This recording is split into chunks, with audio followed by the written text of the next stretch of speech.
Matt Gray. I'm with the Matt Gray Agency. I'm 5'8.5" and sometimes 5'9". Well, my name's Matt Gray, and I teach acting and direct at Northeastern University. I was originally really interested in old plays and how to do them quote unquote correctly, or how they were done back in the day, and realized that instead I was more interested in what today was telling me about those old plays, and got interested with what cameras do and how editing has changed how we look at stories and video games, and how they're more popular than movies, and how that's all going to affect this thing that I still love called theater without destroying it. I love the idea that robots are imbued with a form of intelligence and a form of assessing the world, and that they also run on a code.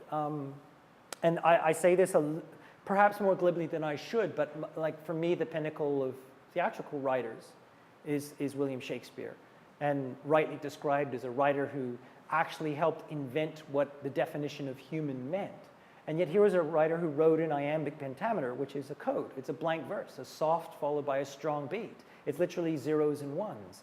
So though actors are asked to quote unquote be human, they're accessing that humanity through a very carefully constructed code. And I saw robots as being similar. So, you know, on one level I thought it was cool that there was a little circular disc vacuuming someone's house. But at the same time I went, the amount of technology in that like little circular disc vacuuming your house is incredibly powerful. So that's why me and some friends decided to hack 4 of them and teach them how to act in a Samuel Beckett play. Because what if the thing that you think's a vacuum cleaner could act? And does it change your response to them? Well, the robots I'm talking about are made by a company called iRobot. They're the Roombas. And Golan Levin, who's the director of the Studio for Creative Inquiry at Carnegie Mellon University, and some of his colleagues there and myself were interested in this sort of ubiquitous, popular robot. It's a robot that is available commercially. Many people have them, and was created to be entirely like a service robot. I mean, you think about the Jetsons. You know, it is really that kind of robot. You know, it just runs around your house and cleans up, and then you forget about it. And we thought, well, what if we could, and like Golan being, you know, a master and incredibly good at what he does in the digital art world, helped me figure out an interface to being able to get the robot to be aware of where it was in space and also follow a series of directions, which is what I do with actors. And by doing that, we could teach the robots moves. And there's a great play by Samuel Beckett called Quad, where there's no dialogue, it's only people moving in costumes. So we dressed these 4 Roombas up, and we gave them a simple camera vision, computer vision feedback loop, and told them their instructions of how they had to move.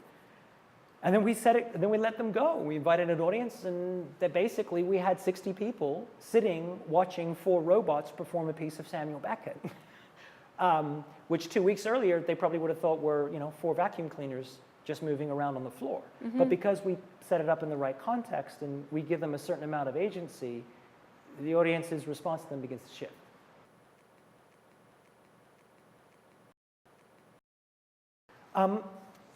I'm kind of a notorious narcissist, so I'm going to answer that through how I interpret it. And I think how I interpret the Uncanny Valley, the parallel for me is a bad actor. Like, if we watch an actor who is, let's say, screaming loudly, it resonates in all the wrong places in us. This tends to happen through classical theater. The classical theater is usually a place you come, you sit down, and usually the first thing that happens is 2 actors walk on stage with their chest puffed out, they slap each other and start shouting. And no one's really sure why, other than, well, because that's what they do in classical theater. But our physiology is built very differently. If 2 people walk out with puffed out chests and start shouting, we're programmed to believe that that's not classical acting, that's a threat. And then we have to, as the audience, have to shut up and be quiet and calm ourselves down to be respectful of these people walking around like threats to us. So the Uncanny Valley, to me, feels very similar. That we look at something that's saying, oh, I'm just like you. But in our physiology, we know they're not. And it's that disconnect between, I think, what we're deeply programmed to understand, you know, and there really is a deep intuitive human perception particularly to things trying to be like us. And I guess the robots that I'm really interested in are the ones that aren't pretending to try and look like us. They look like robots. And I go, oh, you're a robot? Oh, I can relate to you then. I have a different instinct to that, an intuition to it.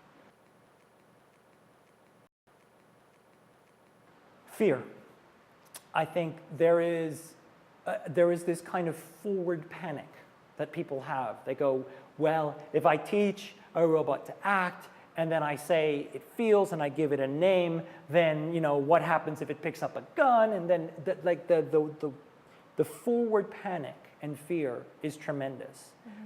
But if I'm honest, there's another fear. There's another fear that we are now looking at beings that are more complicated than many of us are able to explain. Which I think is sad, because I think if we've learned anything through science in the last 200, 300 years is human beings are mysterious too, and that there's something kind of wonderful about a mystery. But I think a lot of people, because they know it's man-made, that they look at this mysterious creature that runs on zeros and ones, that it becomes a very, very threatening experience and isolates them as well. I'm a diehard lover of Alan Turing and his beautiful, eloquent, and sadly, I think, unlistened to argument that we are machines. We're beautiful biological machines.